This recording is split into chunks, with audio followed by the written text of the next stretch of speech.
আপনাকে যদি এক কথায় এই মুহূর্তে একটি প্রশ্ন করি, ডক্টর ইউনূসের সরকারের কাছে আপনার ১ নম্বর দাবিটা কি? একটা দাবি, ধরেন আপনার একটা দাবি ডক্টর ইউনূসের সরকার পূরণ করবে, সেই দাবিটা আপনি কি করবেন?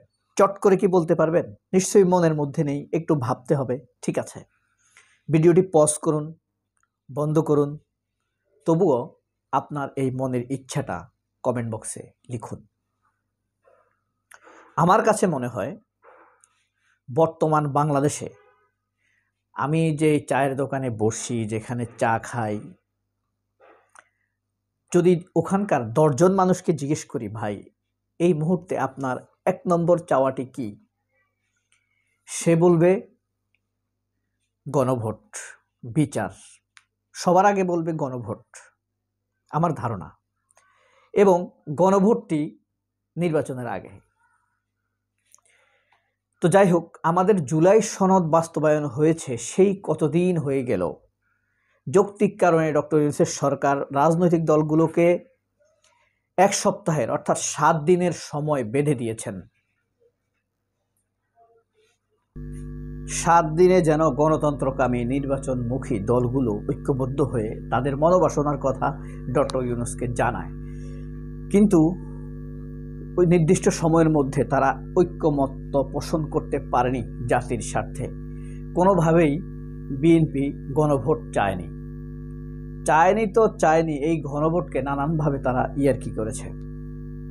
এখন আজ বিকালে আসিফ নজরুল গণভোট নিয়ে যে আইন প্রণয়নের জন্য ঘোষণা করেছেন, এটা অনেক দেরি হয়ে গেল। আবার এদিকে বিএনপি বলছে আমরা ক্ষমতায় গেলে আমরা আমাদের মতো করে সংবিধান পরিবর্তন করব, অর্থাৎ জুলাই সনদকে সম্মান দেখিয়ে তাদের মধ্যে এখন পর্যন্ত কোনো কথা শোনা যায়নি। তাদের মধ্যে গণভোট নিয়ে নানান অসম্মান, আপত্তিকর কথাবার্তা শোনা যায়। এমনকি জুলাই সনদ নিয়েও তারা নানান রকম কথা বলেছে। শুধু তাই নয়, জুলাই সনদ নিয়ে তারা বলেছে এটা আবেগ, বাড়াবাড়ি, আবেগকে স্থান দেওয়া উচিত নয়। অথচ এই জুলাই সনদ লেখা হয়েছে কয়েক হাজার শহীদের রক্ত দিয়ে, কয়েক হাজার আহত গাজীর রক্তে আর চোখের পানিতে। গণভোট নিয়ে এই টালবাহানা কি ডক্টর ইউনূস করছে, নাকি ইউনূস সরকার বিএনপি করছে? প্রথমত আমার কাছে মনে হয়, অনেস্টলি বলছি, বিএনপি গণভোট নিয়ে এই টালবাহানা করছে। বিএনপির প্রধান নেতা তারেক রহমান বলেছেন গণভোটে যে খরচ হবে তার চাইতে বেশি জরুরি আলু চাষিদের জন্য আলু সংরক্ষণের টেকনোলজির জন্য ৩ কোটি টাকা ব্যয় করা, ৩০০ কোটি টাকা ব্যয় করা, এটা বেশি গুরুত্বপূর্ণ। অথচ আমরা এমন কোনো কথা শুনিনি ব্যয় কমানোর জন্য বিএনপিকে কোনো রকম নির্দেশনা তিনি দিয়েছেন, দলীয় খরচ কমানোর জন্য কোনো নির্দেশনা দিয়েছেন, অথবা মানুষের জীবনকে অস্থির উৎকণ্ঠায় ভরে দেওয়া চাঁদা নিয়ে কোনো রকম উপার্জন রাখার ক্ষেত্রে তার কর্মীদেরকে নিষেধ করেছেন, এমন কিছুই আমরা শুনিনি। অথচ যখন মানুষের অধিকারের কথা আসলো, মানুষের আবেগের কথা আসলো, ভালোবাসার কথা আসলো, দেশের কথা আসলো, দেশের গণতন্ত্রের কথা আসলো, তখনই তিনি বলে বসলেন গণভোটের চাইতে আলু চাষিদের আলু সংরক্ষণ গুরুত্বপূর্ণ। অবশ্যই আলু চাষিদের গুরুত্বপূর্ণ, কিন্তু গত বৎসর তো একটি অক্টোবর মাস গিয়েছে, নভেম্বর মাস গিয়েছে 2024-এ, তখন আলু চাষিদের কথা চিন্তায় কি তারেক রহমানের আসলো না? গম চাষিদের, ধান চাষিদের, মূলা চাষিদের কথা তারেক রহমানের আসলো না? এটা হলো আমাদের জন্য খুবই প্যাথেটিক। এবং তারাই ভাবছে এমন একটি লোকই এদেশের শাসন করবে, 30, 35, 37% ভোট পেয়ে 63% মানুষকে তারা অধিকার বঞ্চিত করবে। এই যে তালবাহানা করছে, জামায়াত কি আসলে এটা ঠেকাতে পারবে?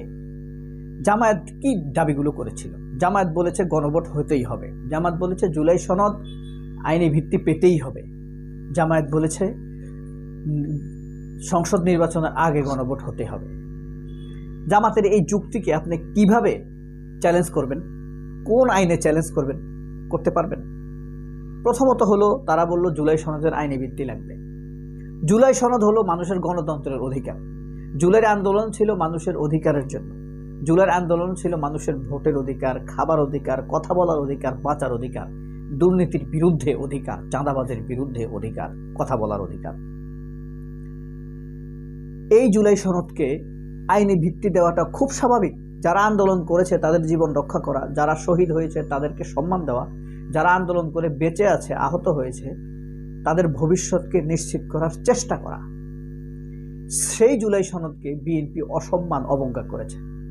তাহলে জুলাই সনদের আইনি ভিত্তি চাওয়াটা কি অযৌক্তিক? আপনি কি চ্যালেঞ্জ করতে পারবেন? এটাকে চ্যালেঞ্জ করা উচিত। আপনার বিবেক কি বলে?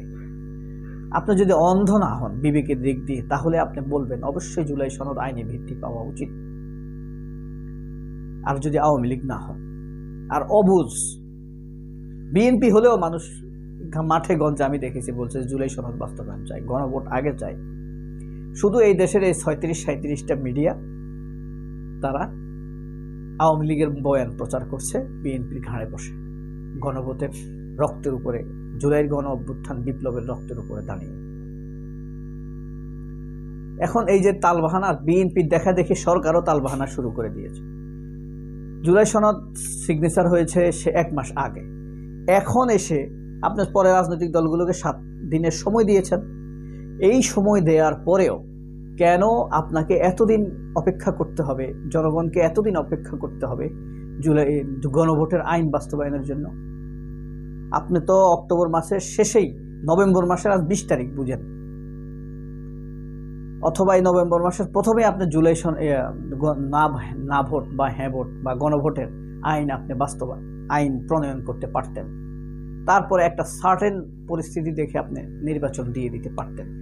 গণভোটের প্রস্তুতি নিতে খুব মোটেই কোনো বেশি সময় লাগবে না। এখন যে সরকার তালবাহানা করছে বা বিএনপি যে তালবাহানার দিকে যাচ্ছে, বিএনপিকে কি কোনো সাংবাদিক প্রশ্ন করতে পারবে যে কেন তারা গণভোট নিয়ে তালবাহানা করছে? ডক্টর ইউনূসের সরকারকে অথবা আসিফ নজরুলকে কেউ কি এই দাঁত নিয়ে প্রশ্নটি করতে পারবে? আপনারা কেন জনগণের ইচ্ছা অনিচ্ছাকে অবজ্ঞা করছেন, জনগণের রক্তের উপরে ক্ষমতায় বসে?